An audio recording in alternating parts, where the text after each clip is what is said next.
ॐ ह्रीं श्रीं क्रीं श्रीं कुबेराय अष्टलक्ष्मी मम गृहे धनं पुरय पुरय नमः।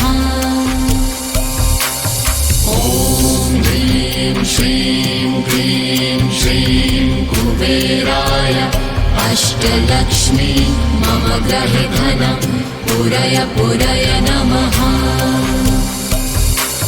ॐ ह्रीं श्रीं क्रीं श्रीं कुबेराय अष्टलक्ष्मी मम गृहे धनं पुरय पुरय नमः। ॐ ह्रीं श्रीं क्रीं श्रीं कुबेराय अष्टलक्ष्मी मम गृहे धनं पुरय पुरय नमः।